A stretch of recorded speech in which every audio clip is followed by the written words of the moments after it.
aside for a minute. Right now, I'm only talking about the things inside the chart, okay? So right now, when I mean present participle, I mean the verb form that ends in ing that I would attach to one of these helping verbs. I am talking, he is talking, we were talking. And the past participle, which is generally ed, but it can be en or p or t or some nts, other irregular endings. And this, with these helping verbs, have, has, and had, create a different tense. I have talked. So what happens when we're looking at verbals is that we take out the helping verbs and we use just the present participle or the past participle.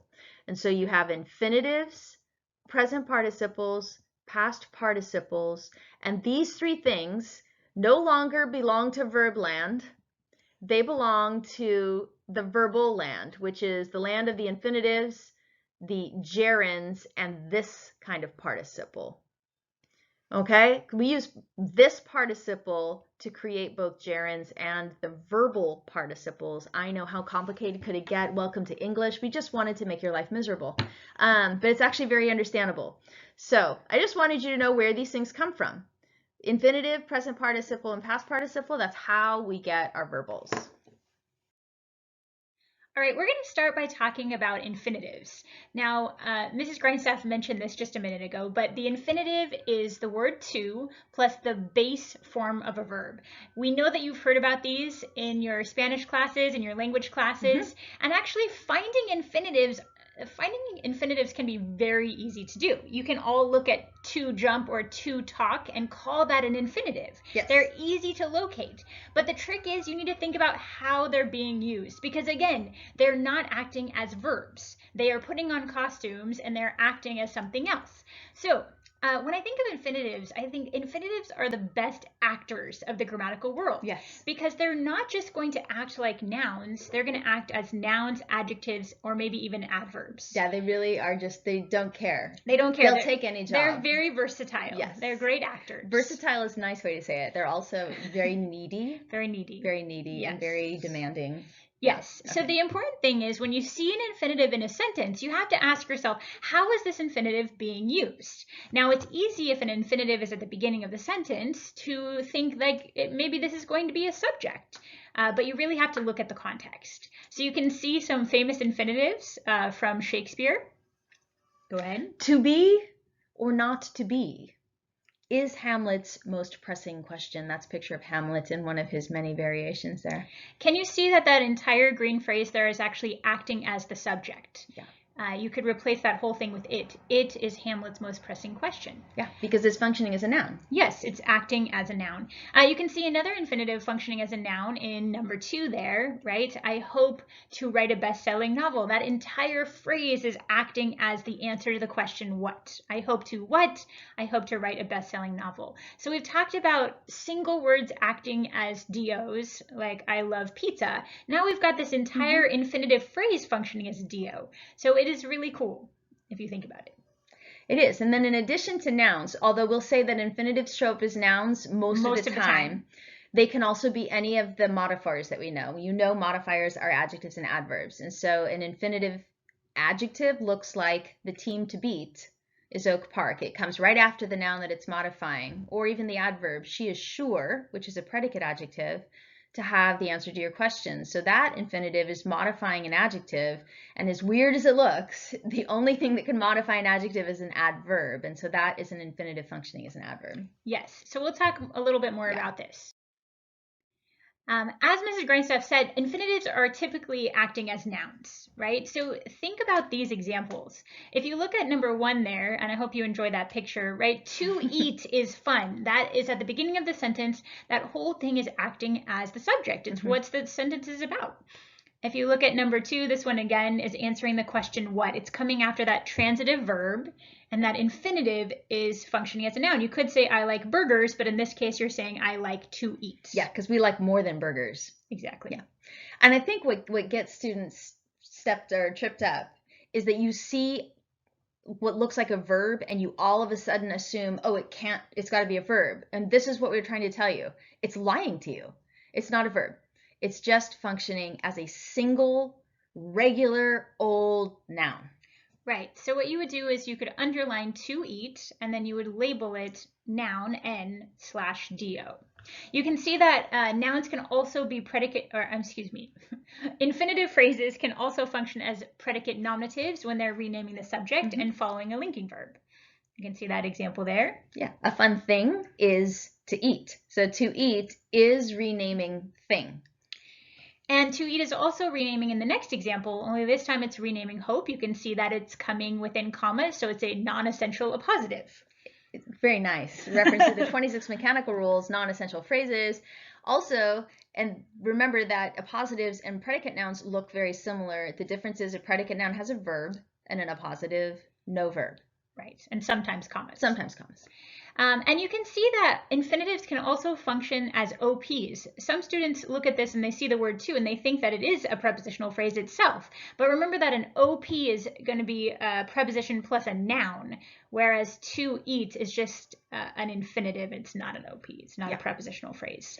In that case of the last one, the word but is acting as a preposition, and then to eat is the OP. Exactly. Are you hungry? I'm hungry after this slide. Okay, so not only can you have the single infinitive, which is already 2 words, you can actually build a full phrase including objects and modifiers. Look at this example here. To eat solid foods is hard for babies. And you have this picture of a kid eating steak. Do not do that. That's mean. So to eat is the infinitive though. And it's being used as the subject. What is hard for babies? To eat is hard. It's the subject. It's the what or who the sentence is about. It just has its own object. To eat what? Foods. And so that OV up there is the object of the verbal. And so we use OV after any of the verbals that we have, participles, gerunds, or infinitives, to denote that that noun is connected in thought to that verbal and they need to be treated as a unit. So the whole thing, to eat solid foods, is an infinitive subject, an infinitive phrase functioning as a subject. And if we were going to parse it and break it down, we could still do that by saying the infinitive is the subject, and then we have a modifier plus the object of the verbal together. Yes, this seems complicated, but with practice, it'll get easier and easier. In fact, let's practice. Let's practice now. Right now. So what we're going to ask you to do, Kelly, Mrs. Van Atta, is to find the infinitive in the following sentence and then tell how that infinitive is being used. Okay, so when I look at number 1, I have my pen here. I'm looking for to plus a verb, and I told you that's the easy part. So I'm going to start here, and I'm going to underline to skate. Pardon my shaky underline. This infinitive is functioning as the subject, and one way when I think about this is to look at those sentence patterns. And I remember that the subject is coming here, and this infinitive is functioning as the subject. So you could just write subject, because that's all it is. It's the subject of the sentence.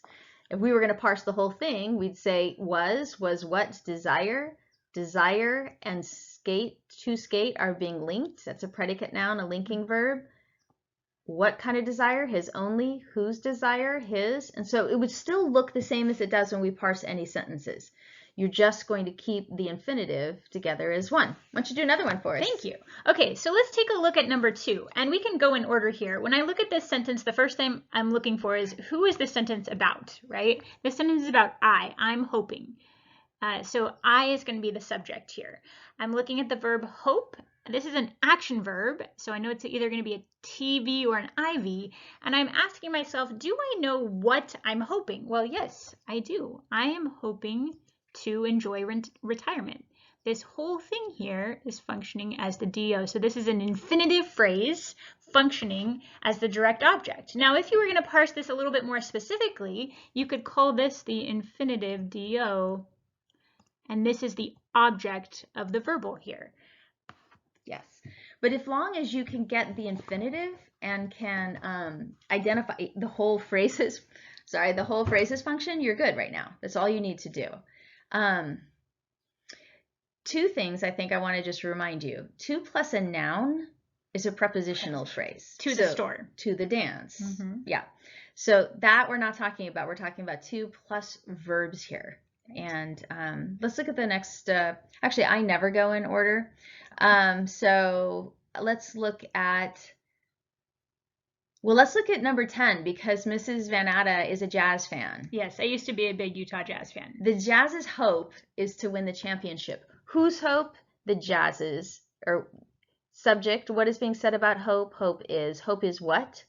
To win the championship. Does this equal hope? It does. And so we have another infinitive functioning as a predicate noun. It's just, this is what my hope is, to win the championship. If I want to further delineate, I can say this is the infinitive PN right here.